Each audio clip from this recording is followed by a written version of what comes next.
여러분 안녕하십니까? 쿠팡의 대규모 개인정보 유출 사태와 관련해 경찰이 쿠팡 본사를 압수수색하며 강제 수사에 착수했습니다. 그런데 그동안 쿠팡이 비밀번호 등 로그인 관련 정보는 유출되지 않았다고 알린 것과 달리 쿠팡 로그인에 사용되던 비밀번호가 텔레그램에서 나돌고 있다는 정황이 확인됐습니다. 첫 소식 이재인 기자의 단독 보도입니다.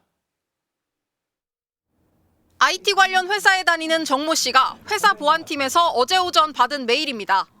사내 계정 외부 유출 모니터링 과정에서 정 씨가 쓰는 회사 계정 정보가 텔레그램 상에서 공유된 정황이 확인됐다는 내용입니다. 텔레그램에서 내 이메일 주소와 비밀번호가 나돌고 있다는 겁니다. 정 씨는 이번 쿠팡 정보 유출 사태와 연관성을 의심합니다. 최초에 쿠팡이라고 의심조차 안 하고 있었는데 이거는 무조건 쿠팡 유출과 관련이 있겠다. 회사 보안팀이 알려준 비밀번호가 쿠팡에 접속할 때 쓰던 비밀번호였기 때문입니다. 근거는 비밀번호 앞 알파벳 5자리입니다. ZNVKD. 컴퓨터 자판에 한글로 치면 쿠팡입니다. 정 씨는 플랫폼마다 다른 비밀번호를 써왔는데 쿠팡은 이런 식으로 해놓은 겁니다. 이 비밀번호는 쿠팡에서 밖에 사용하지 않는 거예요.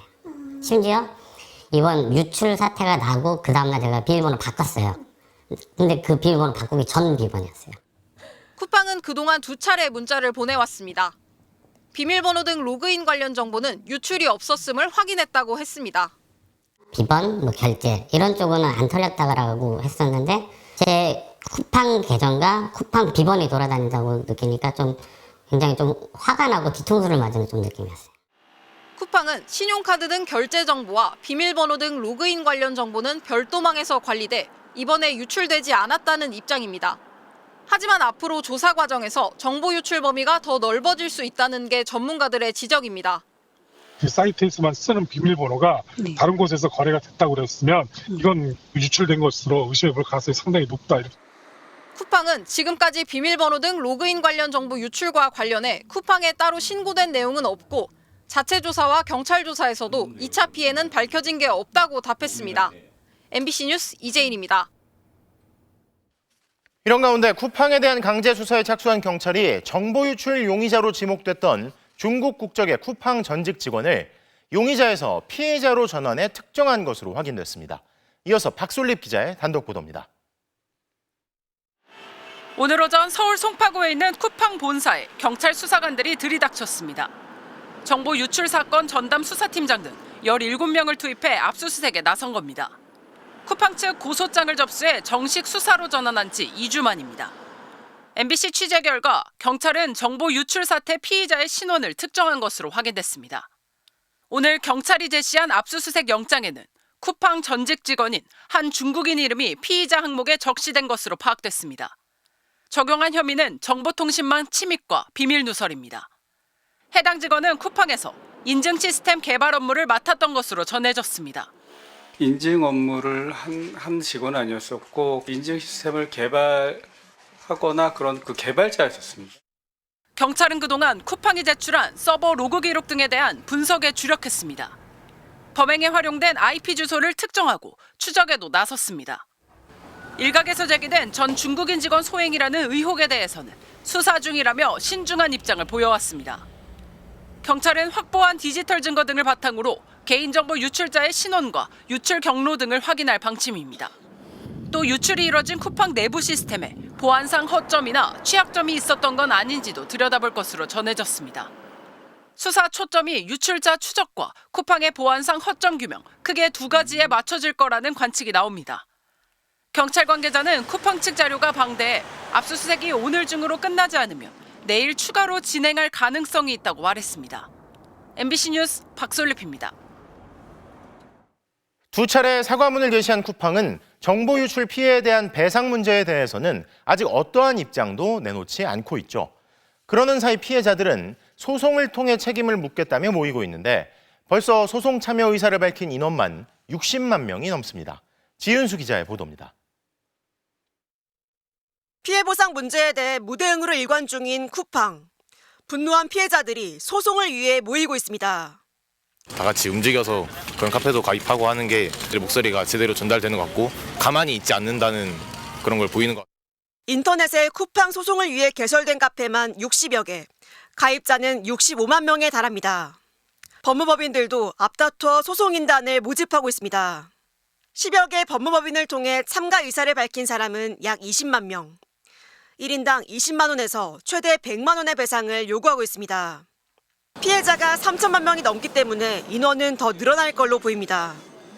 미흡한 대처에 대해서는 같이 분노를 했던 입장이라 이게 어떻게 보상이나 사과가 더 제대로 이루어져야 되지 않나. 소송을 하면 실제 얼마나 배상받을 수 있을까? 현행법에 따르면 개인정보가 유출되면 최대 300만 원까지 손해배상을 청구할 수 있습니다. 2014년 주요 카드사 개인정보 유출, 2016년 인터파크 개인정보 유출 때 법원이 인정한 배상액은 1인당 10만 원 선. 그런데 올해 SKT 사건에서는 분위기가 좀 달라졌습니다.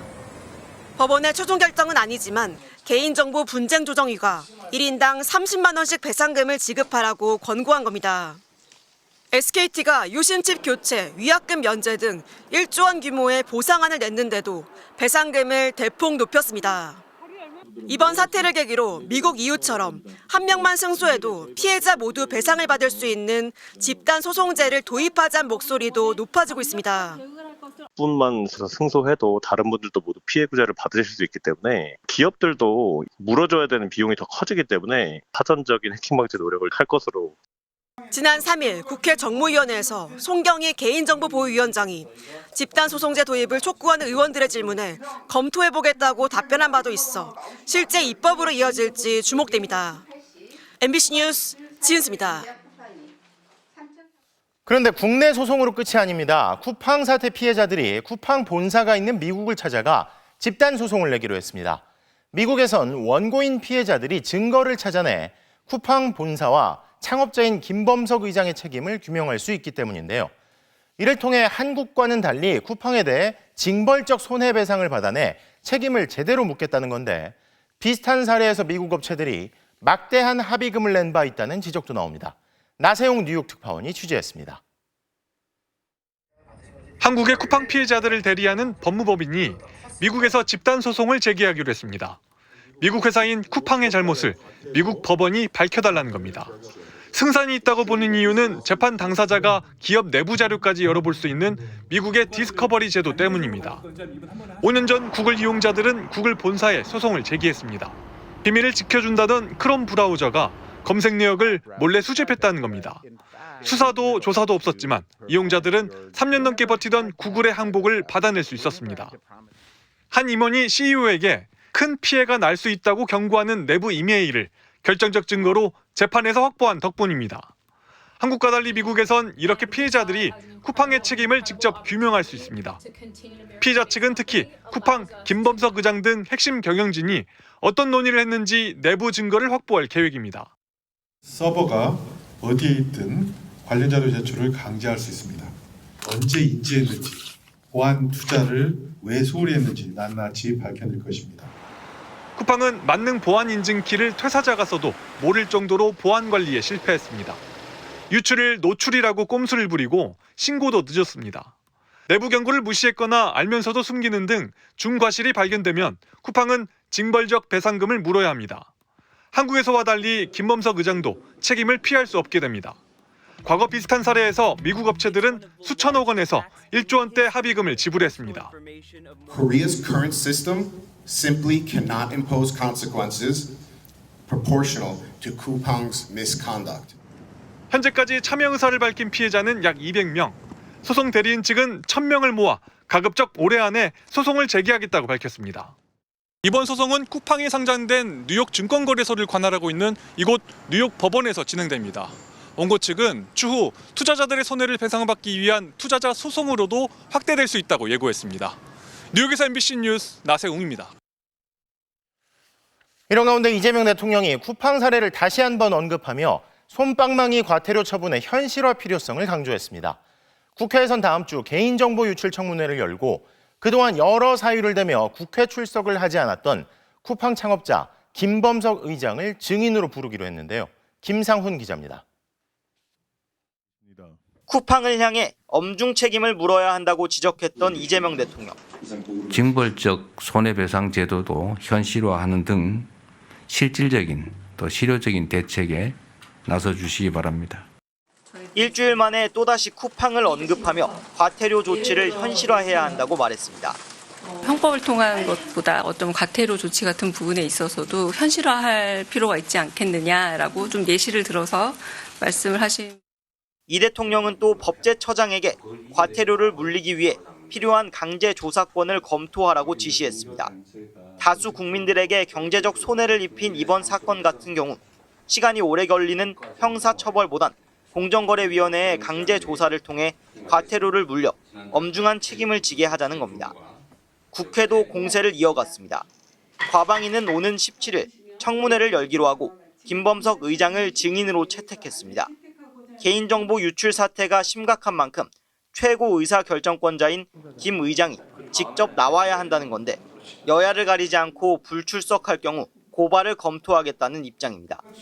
다만 지난주 국회 현안 질의에서도 김 의장은 모습을 드러내지 않았고 제가 지금 국내에서 만나본 적은 없습니다. 올해 만난 적이 없습니다. 과거에도 국회에 출석한 적이 없습니다.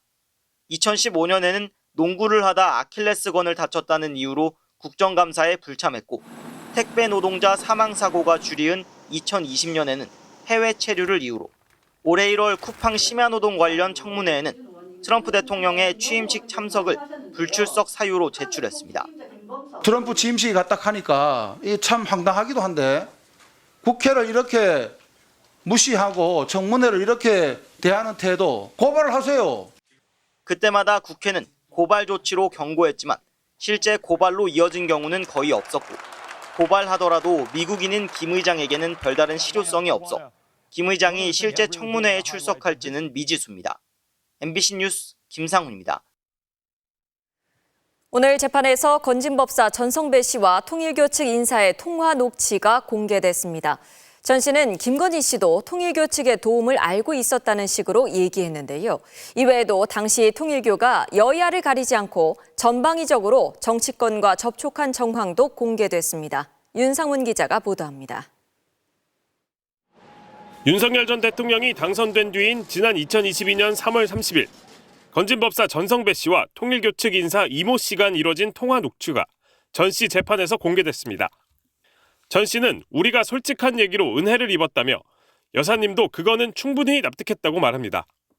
그러면서 한학자 통일교 총재가 비밀리에 한번 미팅하기로 했다니 일정을 잡으면 될 것이라고 합니다. 윤 전 대통령 당선에 통일교가 큰 도움을 줬고 이를 김건희 씨도 알고 있었다는 뜻으로 보입니다. 전 씨는 사실 대통령 시켜줬다며 고마움 잃으면 안 된다고 말했는데 총리는 어떻게 될 것 같냐는 이 씨 질문에는 누가 됐든 다 저하고는 인연이 맺어진다며 자신의 영향력을 과시하기도 했습니다. 통일교 측이 전방위적으로 정치권에 접근한 정황들도 법정에서 공개됐습니다.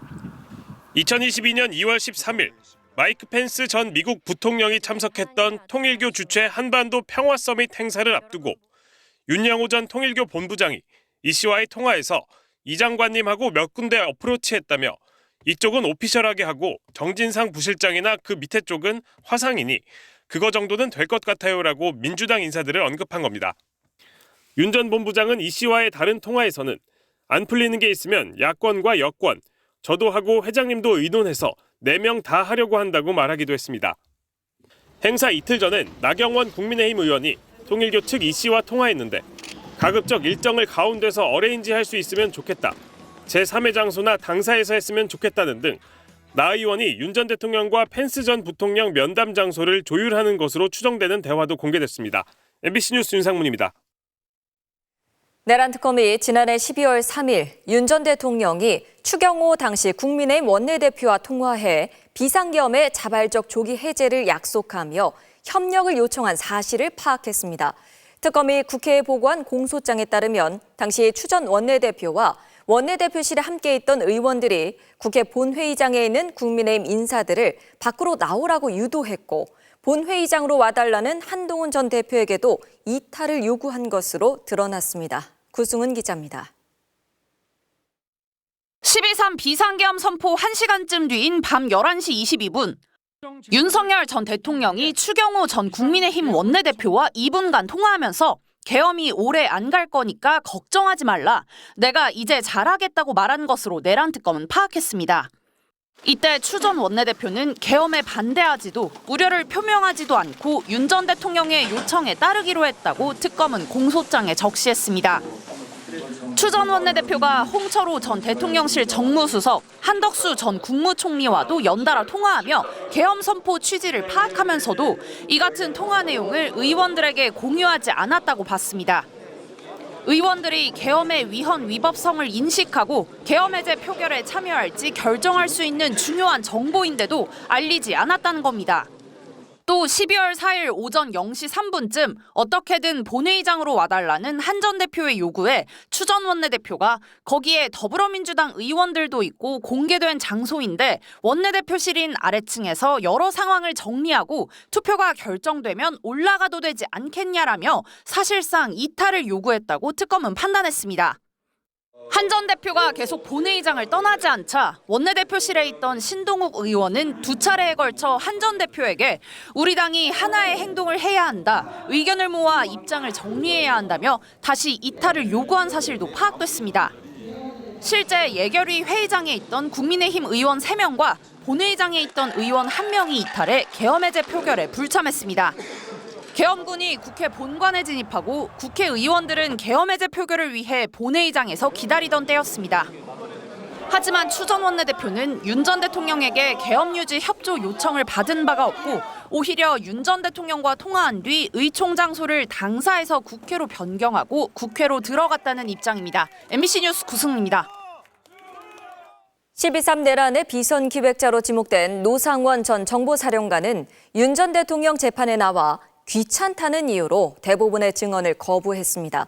하지만 자신의 수첩에 대한 신빙성을 떨어뜨리려는 윤 전 대통령 측 질문에는 적극 해명에 나서기도 했습니다. 송정훈 기자가 보도합니다. 윤석열 전 대통령 재판의 증인으로 나온 노상원 전 정보사령관은 특검 측의 신문에는 대부분의 증언을 거부했습니다. 나머지는 귀찮으니까 증언 거부하겠습니다. 황당한 증언 거부 사유에 지귀현 재판장까지 지적하고 나섰습니다. 표현이 이제 아까 말씀하기가 싫어서 증언 거부한다. 그건 안 됩니다. 그런 취지로 증언 거부하는 것은 아니고 예. 재판장님 말씀대로 제 재판에 영향을 미칠 수 있기 때문에 증언 거부하는 것이 맞습니다. 주요 정치인들을 수거 대상으로 적은 자신의 수첩을 제시했을 때도 노 전 사령관은 답을 거부했습니다. 증인이 작성한 검은색 수첩이 맞습니까? 증언 거부합니다. 이른바 롯데리아 회동 당시 CCTV에서 뭔가를 머리에 덮어 씌우는 동작을 취하며 말하는 장면도 잘 모르겠다고 했습니다. 그러나 윤 전 대통령 측 반대 신문 차례가 오자 수첩에 대한 적극적인 해명을 내놓기 시작했습니다. 총선 이전부터 계엄을 준비한 것 아니냐는 의혹에 대해선 총선 전 메모를 작성했다고 단정할 수 없다고 했습니다. 총선 후 약간 과반수 우어 대등 열세 시에는 어찌할 것인가라는 내용이 기재되어 있는데요. 총선 이후에 상황을 봐서 총선 승리하고 나서 법적 기반을 구축 후에 이런 것을 계엄을 하든지 했어야 될 거 아니겠느냐라는 취지였던 걸 갖고 윤 전 대통령 측이 수첩에 차범근, 야인시대와 같은 단어가 등장한다며 의미 없는 단편적인 메모일 뿐 아니냐고 묻자 TV를 보다 떠오른 걸 적었다며 호응하기도 했습니다. 야인시대 김도한 나오길래 김도한 시대 주먹을 이용해서 좌파 놈들을 분쇄하는 방안이 없을까? 이렇게 제가 썼던 것이 기억이 돼서 수첩이 계엄을 준비하는 과정에서 쓴 내용이 아니라는 점을 강조하려는 의도로 보입니다. 노 전 사령관의 수첩은 아직 증거로 채택되지 않았습니다. 윤 전 대통령 측이 증거 채택을 거부하고 나섰기 때문입니다. 아마도 채택될 가능성이 높은데 거기 그렇게 기재가 돼 있다고 해서 그게 의미가 있는 것인지 없는 것인지 그걸 많이 여쭤보시는 것 같은데 그 부분에 좀 주된 주장을 많이 하시는 게 낫지 않을까. 특검은 플리바게닝, 이른바 사법거래 시도가 있었다는 주장에 대해서는 위법한 행위는 없었다고 일축했습니다.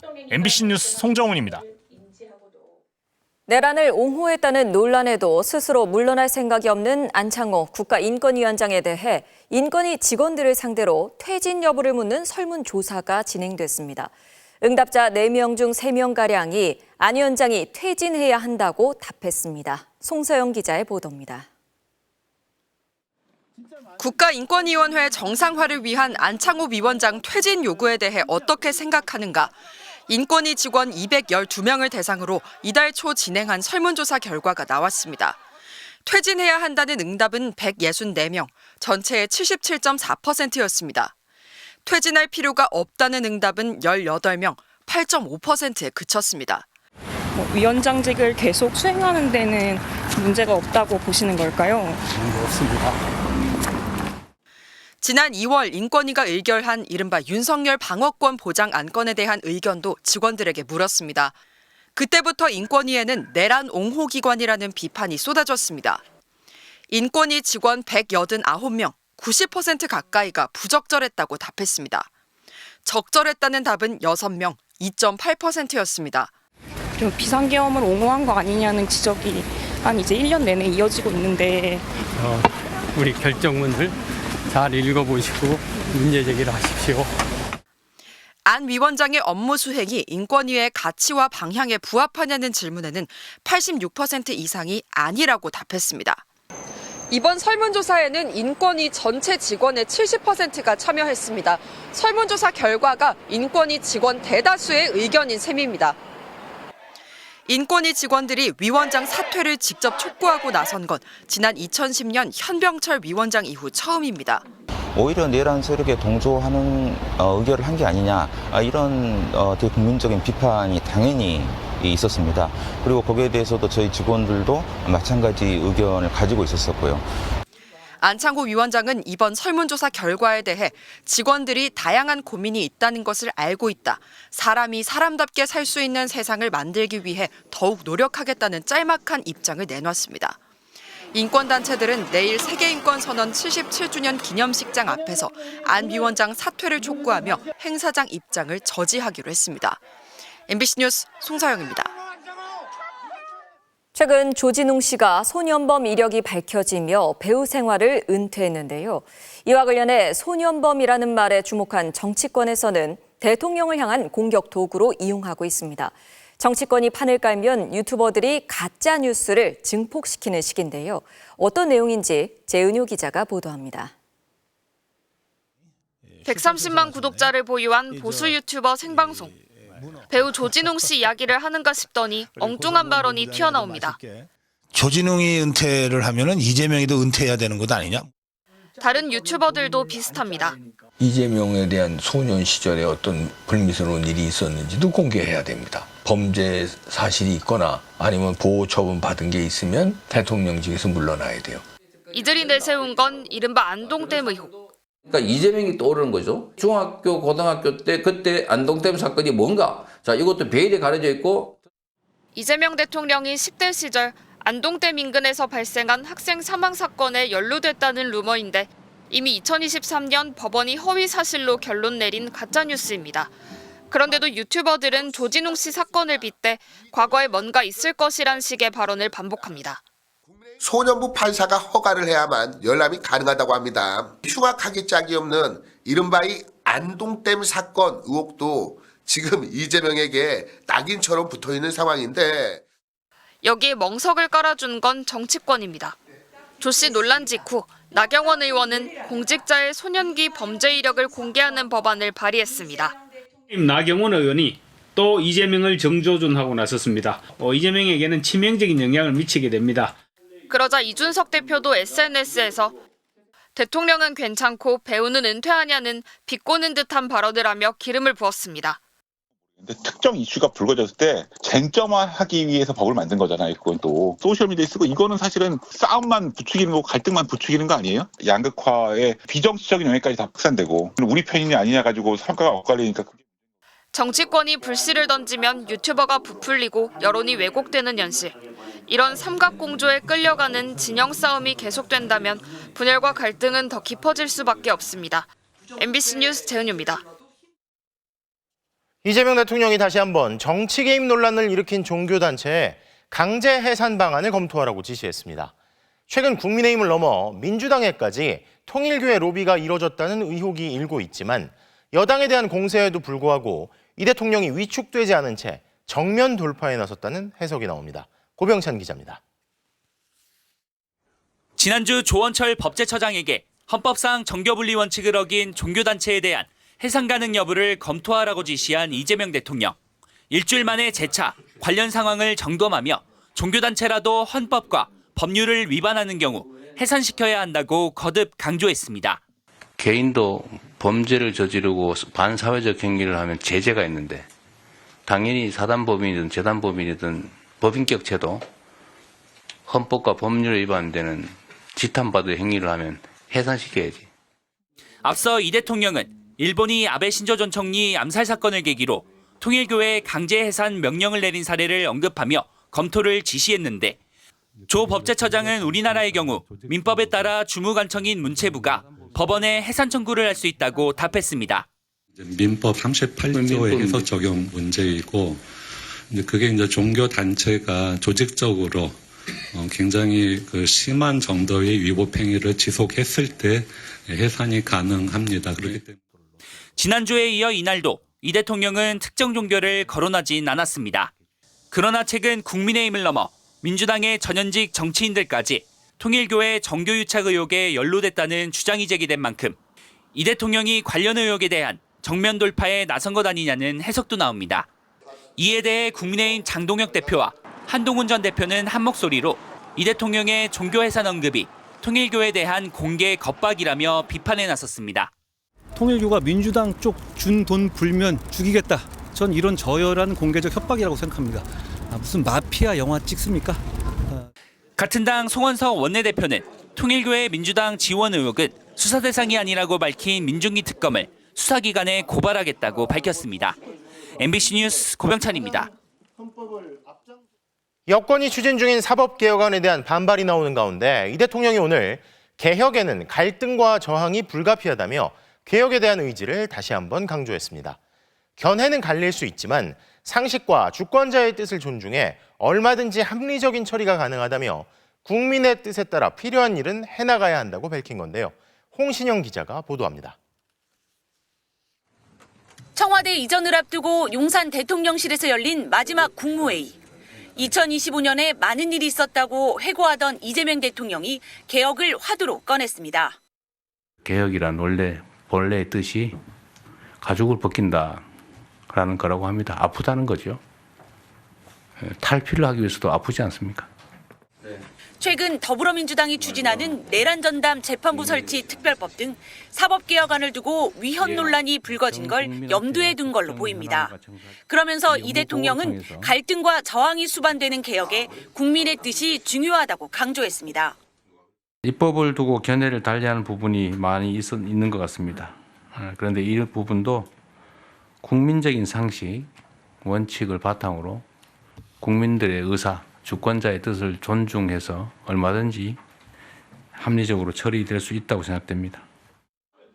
개혁, 그러니까 내란 전담 재판부의 필요성에 공감하는 여론이 높지만 추진 속도나 방법에 대한 국민의 뜻도 잘 살펴야 한다는 취지로 해석됩니다. 우상호 정무수석도 오늘 한 유튜브 방송에 출연해 이 대통령이 개혁을 미루지 말되 지혜롭게 하라는 지침을 여러 번 내렸다고 전했습니다. 내란 전담 재판부를 하자. 네. 근데 2심부터 하자. 대통령 생각이 그게 더 지혜롭지 않냐. 이를 두고 당과 대통령실이 엇박자를 내는 것 아니냐는 지적이 이어지자 우 수석은 당을 신뢰한다며 개혁 취지에서 당과 대통령실의 입장은 다른 게 없다고 강조했습니다. 이런 가운데 이재명 대통령이 오늘 저녁 여당 투톱인 정청래 대표와 김병기 원내대표를 만나 만찬을 합니다. 대통령실은 공식적으로 순방 성과와 국정감사 지적사항을 이야기할 거라 밝혔지만 사법개혁안을 둘러싼 논란이 이어지고 있는 만큼 이와 관련한 논의가 이루어질지 관심이 모아지고 있습니다. MBC 뉴스 홍신영입니다. 이재명 정부 6개월이 지났습니다. 강훈식 대통령실 비서실장 모시고 평가와 현안 관련해서 얘기를 묻도록 하겠습니다. 시장님 안녕하십니까? 네, 안녕하세요. 내란 청산에 대한 열망, 특히 또 요새 법원 개혁에 대한 열망이 높은데요. 그런 상황에서 오늘도 대통령이 이거 개혁에는 저항이 불가피하고 근데 그걸 이겨내야 한다 강조를 했는데 현재 상황을 대통령실에서 어떻게 보고 계십니까? 지난 3월에 윤석열 씨의 구속이 취소되면서 당당히 걸어 나오는 모습을 보면서 국민들은 법이 만인 앞에 평등한 건 아니었구나라는 의구심을 갖고 있는 것이고, 그래서 그런 법원이 공정하다라고 판단하지 않기 시작했다고 저희는 생각하고 있습니다. 많은 분들이 법원의 독립성과 삼권 분립에 대해서 말씀하십니다. 그것은 재판의 공정성을 위해서 하는 거 아닙니까? 그래서 우리가 독립적으로 하자고 하는데, 공정이 또 공정에 대한 신뢰가 위협받았는데 그런데도 조치하지 않는다면 그 불안한 국민들의 마음을 대변하는 국회가 그 불안감을 없애야 되는 노력들을 제도적으로 해나가는 것은 당연한 일이다라고 생각합니다. 그래서 그 국민들의 불안한 마음을 받아 안고 국회가 제도적 개혁에 나서고 또 삼권 분립의 원칙 속에서 견제에 나선다면 응당 조치돼야 될 것이라고 저희는 생각하고 있습니다. 쿠팡 관련해서는요. 대통령이 아까도 이야기를 하셨더라고요. 공정에다가 권한을 더 줘야 된다. 이건 어떻게 되는 겁니까? 특정 업체가 아니더라도? 이렇게. 그렇습니다. 개인정보 보호, 해킹, 개인정보 보호에 대해서 한국의 기업들이 다른 나라 기업에 비해서 매우 소홀하다라는 인식을 갖고 있습니다. 정부로서는 이 부분에 대해서 단호한 조치를 하는 것이 맞고, 이것이 장기적으로 보면 기업의 경쟁력에도 도움이 된다고 생각합니다. 그래서 징벌적 손해배상이라든지 뭐 이런 것들도 이야기하시는데요. 앞으로 우리가 AI 시대를 맞이하고 더 글로벌한 세계 경쟁 속에서 이겨내기 위해서는 개인정보 보호는 매우 중요하고 또 기업들의 투자도 잇따라야 된다는 취지로 해석해 주시면 좋겠습니다. 부동산, 집값 안정화가 굉장히 큰 과제다. 여기에 대해서 현재까지 정부의 부동산 정책에 대해서 어떤 평가를 하시고 앞으로 또 기대하는 것들이 있거든요. 정말 안정화가 되는 것이냐, 이거 뭐 계속 또 하다가 다시 가는 거 아니냐, 어떻게 되는 겁니까? 정부가 금융 세제 규제를 과도하게 완화해버렸고 2022년부터 24년간 착공 물량이 전체 기간에 비하면 60%밖에 되지 않습니다. 그래서 첫 번째는 물량이 굉장히 작다, 이런 것입니다. 두 번째는 레고랜드발 PF 사태가 부실 사태가 확산되면서 사실은 공사비가 많이 오른 것들도 우리가 간과해서는 안 될 것 같습니다. 그래서 저희가 토지거래 허가구역 지정을 하고 이런 부분에 추가 대책들을 내놓게 됐는데요. 이런 부분에서 국민들이 좀 불편함을 느끼시게 된 것은 매우 유감스러운 일이라고 생각합니다. 하지만 향후에도 공급, 또 금융, 세제나 다양한 방법들을 준비하고 있고, 또 장기적이고 구조적인 문제로 본다면 결국은 국가 균형 발전들을 이뤄내는 것들을 저희가 손대지 않을 수 없겠다라고 해서 재정의 원칙이라든지 이후에 지방에 더 여러 가지 혜택을 주는 정책들을 통해 나가서 이것들을 단기적 정책과 장기적 정책을 동시에 병행하는 그런 계획으로 임할 생각입니다. 최근에 보면 뭐 김남국 전 비서관이나 또 농림부 차관 비롯해서 문제가 생기면 빠르게 인사 조치하는 게 눈에 좀 띄거든요. 과거 정부와 비교하면 좀 다른 모습으로 보이는데, 이재명 정부가 성공을 위해서라면 설사 같은 편이라고 하더라도 문제가 있으면 과감하게 처리한다, 앞으로도 그렇게 할 거다, 이렇게 봐도 되겠습니까? 네, 사실은 우리가 지난 정부 때 이태원 참사가 있을 때 행안부 장관이나 용산구청장이 뿐만 아니라 누구 하나 제대로 책임지는 정부의 모습을 본 기억이 없습니다. 그것은 신상필벌이라는 원칙이 이재명 정부에서는 공직자의 책임을 더하고 공직자가 더 일할 수 있는 분위기를 만들 것이라는 생각입니다. 앞으로도 저희는 누군가를 보호하겠다는 생각도 없고 또 뭘 덮겠다는 생각도 하지 않을 것입니다. 과도한 정치 공세라든지 또는 인신공격이 이루어지는 것에 대해서도 그냥 방치만 하지는 않을 생각입니다. 유시민 작가가 어느 자리에 가서 그런 얘기 하시더라고요. 이럴 때도 조심해야 되고, 지금 오가는 말이나 여러 가지 뭐 메시지 등등 누군가는 보고 있다고 생각하고 더 조심해야 된다. 대통령실의 위기감 혹은 여기서 더 긴장해서 해야 된다, 뭐 이런 분위기가 있습니까? 그럼 뭐 콕 집어서 유시민 작가 이야기를 하셨으니까 그 영상을 보고 보도를 보고 제가 대통령실 전 직원하고 공유했습니다. 아, 공유하셨습니까? 네, 그래서 이 말이 틀린 말이 아니다. 우리가 지금 이럴 때 더 옷깃을 바투잡고 더 긴장감을 가지고 대통령실에 임하는 자세를 가질 때만이 국민들이 조금 더 우리들 더 신뢰하게 될 것이다라고 말씀을 전했습니다. 네, 오늘 말씀 감사합니다. 네, 고맙습니다. 자, 지금까지 대통령실 강훈식 비서실장이었습니다. 다음 소식입니다. 사법개혁안 등에 반발하며 국민의힘이 올해 정기국회 마지막 본회의인 오늘 필리버스터에 나섰는데요. 그런데 첫 주자인 나경원 의원이 의제와 무관한 발언을 이어가다가 허용되지 않는 무선 마이크를 착용한 사실까지 드러나면서 정회가 선포됐습니다. 김현지 기자의 보도입니다. 진통 끝에 열린 올해 정기국회 마지막 본회의. 가맹사업자에 대한 가맹점주들의 협상권을 보장하는 가맹사업법 개정안이 첫 번째 법안으로 상정됐고 국민의힘 나경원 의원이 무제한 토론, 필리버스터 첫 주자로 나섰습니다.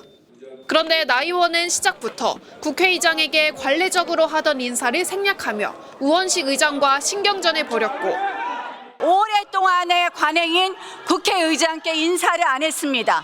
왜 안 했느냐? 여러분들은 국회의장과 법사위원장을 나눠 갖는다는 관행을 깡그리 무시하고 가맹사업법 개정안에 찬성한다면서도 필리버스터를 이어갔습니다. 국민의힘은 가맹점 사업법에 관해서는 찬성의 입장을 말씀드립니다. 그러나 민주당이 이렇게 무도하게 의회를 깔고 앉아서 그러나 이재명 대통령 비난 등 가맹사업법과 무관한 발언이 이어지면서 국회의장이 발언을 중단시켰습니다. 나경원 의원님, 발언을 잠시 멈춰주시고요. 말씀을 드리자면 몇 차례 당부에도 불구하고 계속하여 의제와 관련 없는 발언을 하고 계십니다. 이제 사회자 얘기도 안 듣습니까? 나 의원이 의제와 무관한 발언을 계속하자 결국 우원식 의장이 마이크를 끄라고 지시했고 여기에 나경원 의원이 별도의 무선 마이크를 착용한 사실이 드러나며 필리버스터조차 파행을 거듭했습니다. 무선 마이크부터 치우세요. 무선 마이크부터 치우세요. 나 의원은 결국 가맹사업법에 대해 토론하기로 약속했지만 허용되지 않은 무선 마이크 착용에 대한 유감 표명을 제대로 하지 않으면서 국회의장이 정회를 선포했습니다. 결국 올해 마지막 정기국회조차 여야 간 강대강대치로 파행만 되풀이하다 끝났습니다. MBC 뉴스 김현주입니다. 경기 안산에서 금은방 2곳을 연달아 털려다 미수에 그친 남성이 경찰에 붙잡혔습니다. 금값이 치솟자 금은방 털이도 기승을 부리고 있는데 상인들도 갖가지 방법으로 피해 방지에 나서면서 이번에 미수에 그칠 수 있었습니다. 정한솔 기자입니다. 어제 새벽 3시 50분쯤 경기 안산해안 도로, 오토바이 헬멧을 쓴 남성이 둔기로 금은방 유리문을 내려칩니다. 모두 9차례 휘둘렀습니다. 그런데도 유리가 꿈쩍도 안 합니다. 도난 경보기도 울려대자 남성은 달아났습니다. 강화 유리로 만든 문이었던 겁니다. 잠 못 잤죠? 3, 4개월 전에 샷다가 망가져가지고 지금 끊어내는 상태이기 때문에 그걸 노린 것 같습니다. 남성이 노린 금은방입니다. 남성은 둔기로 문을 수차례 내리쳤는데 아래를 보시면 문틀이 어긋나 있습니다. 1시간 전에는 다른 금은방을 털려고 했습니다. 이때는 유리를 깨고 침입하기는 했지만 진열대에 아무것도 없었습니다. 금은방 주인이 순금 등 귀금속을 금고에 넣어두고 퇴근했기 때문입니다.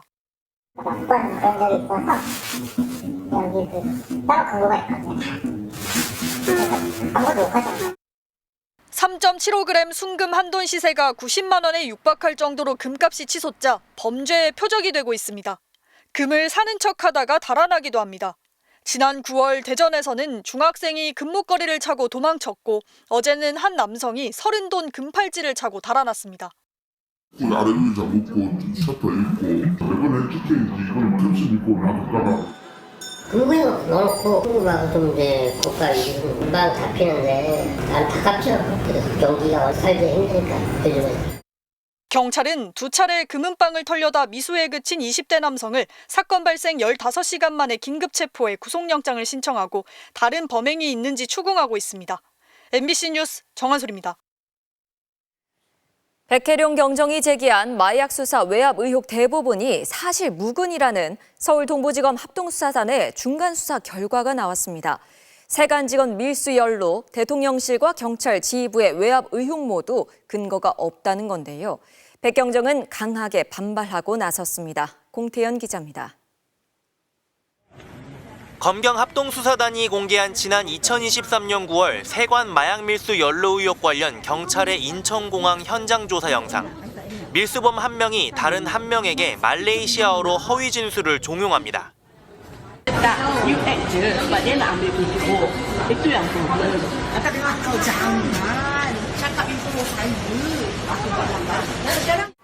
합수단은 당시 경찰이 이런 식으로 세관 직원이 연루됐다는 밀수범의 허위 진술을 고지고대로 믿고 수사에 돌입했다고 판단했습니다. 또 지난해 3월 수감 중이던 밀수범들이 세관 직원에 관해 허위 진술을 했다는 편지를 주고받았고 이후 합수단 조사에서는 세관 직원 도움을 받은 사실이 없다고 진술했다고 했습니다. 합수단은 밀수범들 진술에 일관성이 없고 객관적 사실과 모순된다며 마약 밀수 연루 의혹과 관련해 세관 직원들을 무혐의 처분했습니다. 백혜륜 경정에게 대통령실이 외압을 행사했다는 의혹도 사실이 아니라고 결론 내렸습니다. 백경정은 앞서 수사를 칭찬하던 김찬수 당시 영등포서장이 갑자기 용산을 언급했다고 주장한 바 있습니다. 경찰서장께서 용산에서 이 사건 알고 있다, 심각하게 보고 있다, 그 얘기를 했을 때는 머릿속이 하얘지는. 하지만 합수단은 압수수색과 휴대전화 포렌식 등을 종합한 결과 대통령실 관계자와 경찰 지휘부 사이에 연락 자체가 없었다고 했습니다. 경찰과 관세청 지휘부의 외압 의혹도 밀수범 허위 진술로 게시된 수사라 지휘부가 사건의 외압을 행사할 이유가 없었다며 관련 피의자를 모두 무혐의 처리했습니다. 합수단은 다만 대통령실과 김건희 씨 일가의 마약 밀수 의혹과 검찰 수사 무마 은폐 의혹은 계속 수사 중이라고 밝혔습니다. 백경정은 강하게 반발했습니다. 백경정은 MBC와의 통화에서 합수단이 공개한 현장 조사 영상은 필요에 따라 짜깁기 한 것이라며 영상 전체를 공개하라고 요구했습니다. 또 세관이 필로폰 밀수에 가담한 정황 증거는 차고 넘친다며 검찰 사건 기록으로도 충분히 소명된다고 반박했습니다. 그러면서 인천공항 세관과 인천지검, 대검찰청 등 6곳을 상대로 압수수색 영장을 신청했다고 사진을 공개하며 독자 수사에 나서겠다고 했습니다. MBC 뉴스 공태현입니다. 지난 봄까지만 해도 중국에는 저성능 AI 칩조차 수출을 금지한다고 했던 미국 트럼프 대통령이 입장을 크게 바꿨습니다. 저성능 칩 수출 허용에 이어서 이번엔 엔비디아의 고성능 AI 칩 중국 수출도 허용한다고 선언했습니다. 중국에 대한 트럼프 대통령의 태도가 이렇게 달라진 이유가 뭘까요? 워싱턴 김재용 특파원이 보도합니다. 트럼프 대통령은 엔비디아의 인공지능 칩인 H200의 대중국 수출을 허용한다고 SNS에서 밝혔습니다. 시진핑 주석이 긍정적으로 반응했다며 판매액의 25%는 미국에 지불될 거라고 했습니다. H200은 블랙웰이나 곧 출시될 루비는 뒤지지만 이미 수출을 승인한 저성능 H20과는 비교가 어려울 정도의 고성능 칩입니다. 저성능 칩조차 중국 수출을 금지했던 트럼프는 지난 7월 저성능 H20의 수출은 겨우 허가했습니다. 이 같은 언급은 바이든 정부 시절 심화된 기술 통제 수위를 낮추고 중국을 상대로 한 유화 정책을 또다시 보여준 셈이어서 주목됩니다. 트럼프는 특히 중국이 대두 수입을 무기로 지지층을 타격할 수 있음을 의식한 것으로 보입니다. 관세 전쟁 등으로 중국이 수입을 중단하면서 어려움을 겪던 농민들에게 120억 달러, 17조 6천억 원의 지원책을 발표했는데 이 자리에서 중국이 대두를 기존 약속분인 400억 달러 규모보다 더 수입할 거라고 예고한 것입니다. I think he's going to do more than he promised to do, and what he promised to do is a lot. So we're very happy with that. 내년 중간 선거를 앞두고 핵심 지지층인 농심을 붙잡겠다는 전략으로 해석됩니다. 보다 근본적으로는 강대국들과의 무한 경쟁 대신 미국의 이익을 택하는 현실적 전략으로 돌아섰기 때문이란 분석이 나옵니다. 지난 5일 공개한 국가 안보 전략도 중국, 러시아에 대한 경쟁보다는 경제적 이해관계에 따라 전략을 재편성한 점이 두드러졌습니다. 중국의 고성능 칩을 허용하고 농산물 수출길을 다시 연 것도 비슷한 맥락입니다. 다만 일각에선 중국에 더 행복한 메시지를 담고 있다. 민주주의 확산이 아닌 이익에 초점을 맞춘다며 안보 우려도 나옵니다.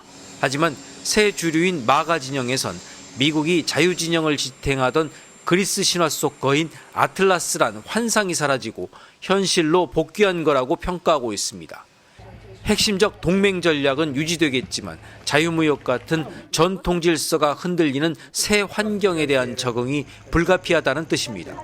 워싱턴에서 MBC 뉴스 김재용입니다. 기계가 대량 생산으로 산업혁명을 이끈 것처럼 인공지능, AI 시대에는 데이터 센터가 핵심 기반 시설입니다. 우리나라도 데이터 센터 확장에 박차를 가하고 있는데요. 그런데 건립 과정에서 지역 주민들과의 갈등이 커지고 있습니다. 무슨 일이 벌어지고 있는 건지 윤수환 기자가 취재했습니다. 서울대학교 시흥 캠퍼스 건축 부지. 2달 전 서울대는 이곳에 AI 센터를 짓는 걸 검토하겠다며 입찰 공고를 냈다 며칠 만에 내렸습니다. 주민들 반발 때문입니다. 전자파나 열쇠 근성이나 소음이나 이런 얘기들이 많이 있잖아요. 또 다른 아파트 단지 앞 사거리에서 데이터 센터 공사가 한창입니다. 주민들이 극렬히 반대했지만 행정 심판 끝에 지난해 겨우 공사를 시작했습니다. 건설사가 주민들을 고발했고 지역구 국회의원이 삭발에 나서기도 했습니다. 데이터 센터 반대한다! 반대한다! 반대한다! 데이터 센터는 대량의 정보 처리를 위한 서버와 정보통신 장비 등을 보관, 운용하는 시설로 이미 180개 넘게 운영 중이고 80여 개가 추가 건립 단계에 있습니다. 인공지능 산업의 핵심 기반 시설이지만 곳곳에서 지역 주민들과 마찰이 이어지고 있습니다. 전기를 끌어오고 데이터 전송을 원활히 하기 위해 시설 상당수가 도심에 있는데 주거 지역에 삭막한 콘크리트 건물이 들어서는 걸 꺼리는 겁니다. 또 전기와 물을 많이 써서 생기는 환경오염 문제와 배터리 화재 우려에 전자파가 극심해진다는 막연한 공포까지 확산됐습니다. 정부는 주민들을 안심시키기 위해 화재 조기 탐지 시설을 의무화하고 데이터 센터 인근에 기준치를 넘어가면 빨간색 불이 켜지는 전자파 신호등까지 설치하고 있습니다. 6곳에서 배출된 전자파를 측정해보니 모두 인체 보호 기준의 1%에 불과했습니다. 수치상으로 보면 전자레인지 발생량에 비해서 훨씬 더 낮게 발생을 하고 있다고 볼 수는 있고요. AI 개발에 우리보다 한참 앞선 미국에서도 데이터 센터 건립 갈등이 곳곳에서 사회 문제가 되고 있습니다. 데이터 센터가 꼭 필요한 시설인 만큼 정부가 나서서 갈등을 조정하고 안심할 만한 기준을 마련해야 한다고 전문가들은 지적합니다. 과기정통부와 산업부, 국토부 등 각 부처별로 나뉘어져 있는 관리 책임도 하나로 통합해 운영할 필요성도 있습니다. MBC 뉴스 윤수환입니다. 방금 보신 것처럼 데이터 센터를 만드는데 갈등이 생기며 어려움이 있지만 데이터 센터는 AI가 대규모로 정보를 학습하고 추론하는데 꼭 필요한 기반 시설입니다. 정부는 AI 기술 개발에 속도를 내기 위해 개인정보를 동의 없이도 학습할 수 있도록 특례를 추진하고 있는데요. 그런데 쿠팡 사태에서 보듯이 과연 개인정보가 잘 지켜질 수 있을지 우려도 나옵니다. 이어서 김민영 기자가 보도합니다. 인도에 서 있는 사람 곁으로 자율주행 차량이 지나갑니다. 보행자의 미세한 시선을 미리 학습한 AI는 휴대전화를 보고 있는 사람이 차도로 내려오지 않을 거라는 걸 알고 있습니다. 보행자가 지나갈 때 이 사람이 차를 인지하고 있는 상태인지 이런 것들을 이제 시선을 통해서 알 수가 있는데 불러 처리가 되면 이해를 하기가 어려운. 현행법상 동의를 받지 않은 데이터는 모자이크 등 익명 처리를 한 경우에만 AI 학습에 쓸 수 있습니다. 하지만 앞으로는 AI 개발을 위해 정부가 심의를 거쳐 원본 데이터를 그대로 쓸 수 있는 길을 열어주기로 했습니다. 가명 처리로는 도저히 기술 개발을 할 수 없고 안전장치가 있는 경우에 한해 허용한다고 조건을 붙였지만 불안과 우려도 만만치 않습니다. 내 거 빼가는지 안 빼가는지 그걸 확실히 알 수도 없는 거잖아요. 그러니까 불안하는 거죠. AI의 정보 유출 사고는 현실이 되고 있습니다. 통화 내용을 요약해주는 AI인 LG U+의 익시오. 지난 2일 36명의 통화 내용과 상대의 전화번호가 유출되는 사고가 났습니다. 2021년 인공지능 챗 이루다의 개발 업체는 연인들이 나눈 사적 대화를 AI에 활용한 것이 들통났지만 4년간의 소송 끝에 피해자 200여 명은 10만 원에서 최대 40만 원을 보상받는 데 그쳤습니다. 개발업체에 내려진 징계는 1억 원의 과징금이 전부였습니다. 지금 수많은 개인정보 유출 사고가 나고 있지 않습니까? 법에 그런 규정이 없어서 나는 게 아니거든요. 미국은 개인의 동의 없이 정보를 무단 사용하거나 정보를 유출하면 연방거래위원회가 철퇴를 내립니다. 미국의 한 홈캠 업체는 고객 사생활이 담긴 영상 데이터를 동의 없이 AI 학습에 사용했다가 580만 달러, 약 85억 원의 벌금 처분을 받았습니다. AI 개발을 위한 정보 활용도 필요하지만 기업이 정보 보안을 소홀했을 때의 처벌도 강화해야 한다는 지적입니다. MBC 뉴스 김민영입니다. 지난 9월 20대 직원이 자살한 한국지방세연구원에 대한 고용노동부 특별감독 결과 실제 직장 내 괴롭힘이 있었던 것으로 드러났습니다. 노동부는 재조사를 통해 동료 5명의 지속적인 괴롭힘 사실을 확인했습니다. 이에 따라 연구원 부원장에게는 과태료 500만 원이 부과됐고 가해자 5명에게는 징계와 전보 조치가 내려졌습니다. MBC 경제팀 이준희, 이혜선 기자가 연속 보도한 저출생 기획 육아하는 아빠가 해답이 성평등 가족부가 주최하는 제27회 양성평등 미디어상 방송부문 우수상을 수상했습니다. 심사위는 MBC의 기획 보도가 저출생 문제를 아빠의 육아 참여 관점에서 조명하고 사회적 인식 개선을 촉구했다고 평가했습니다.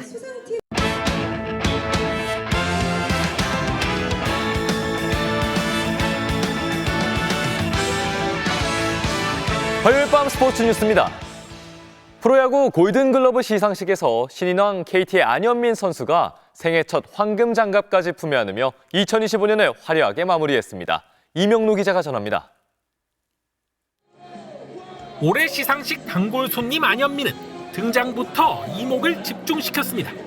골든글러브 시상식에 어울리는 황금색으로 머리를 염색하고 나타났습니다. 오늘 힘을 좀 준 것 같아요. 보면은 되게 반짝이더라고요, 글러브가. 저거 우리 집에 하나씩 있으면 좋겠다라고만 생각했던 것 같아요. 수상자를 쉽사리 예측하기 힘들었던 외야 부문에서 가장 많은 79.4%의 지지를 받은 안현민은 결국 황금 장갑까지 품에 안았습니다. 역대 신인왕 중 골든글러브를 동시에 수상한 건 9번째 나온 진기록으로 외야수로는 이병규 이후 무려 28년 만이었습니다. 사실 꿈이라고 해도 너무 가분할 정도로 이렇게 한 해를 마무리 짓게 됐는데 내년에는 우승을 하는 꿈을 한번 꿔야 되지 않을까. 안현민 외에도 빅리그 도전을 선언한 키움 송성문과 LG 신민재, NC 김주원까지 국가대표 내야수 3명도 생애 첫 수상의 영예를 안았습니다.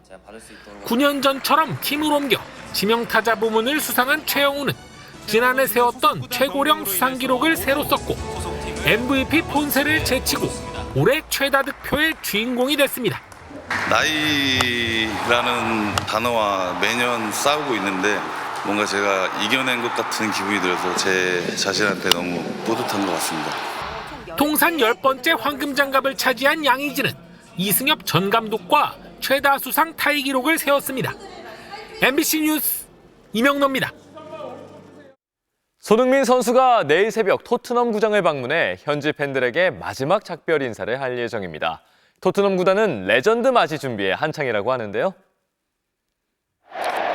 지난 8월 토트넘의 한국 투어 당시 LAFC 이적을 발표하고 바로 팀을 떠났던 손흥민.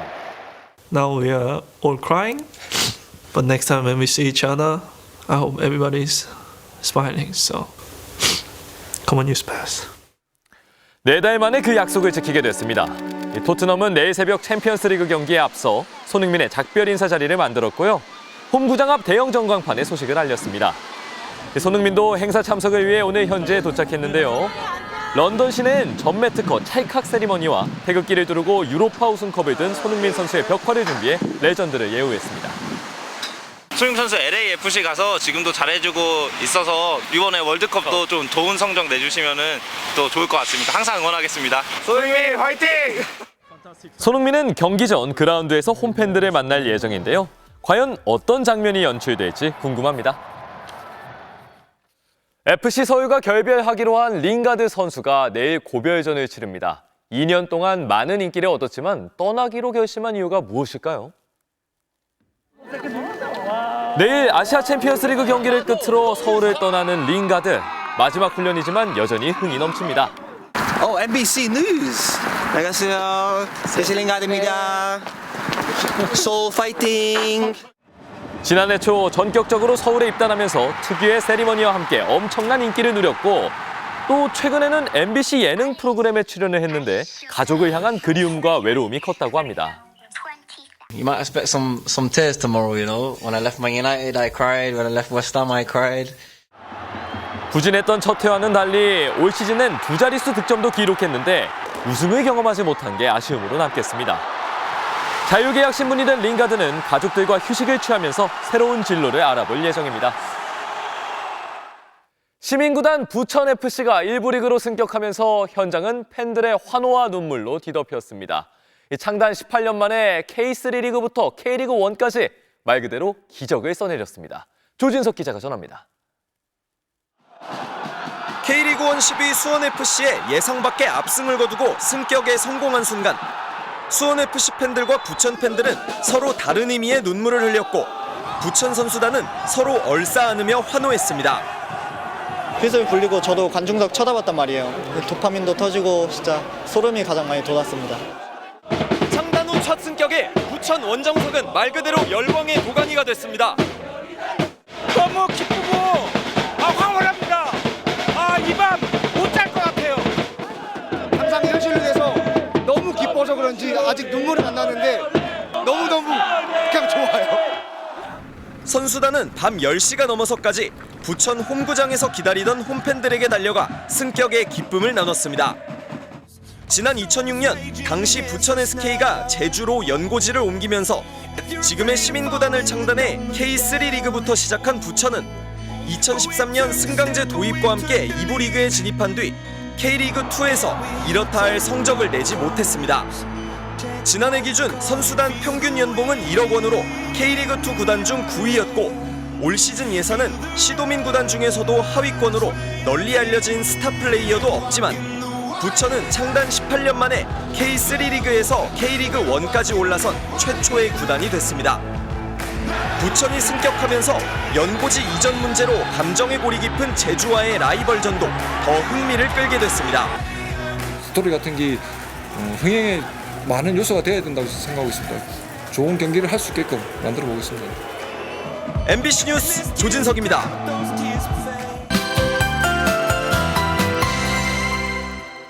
오늘 아침 대부분 지역이 영하권까지 떨어지면서 예년 이맘때 초겨울 추위가 나타났는데요.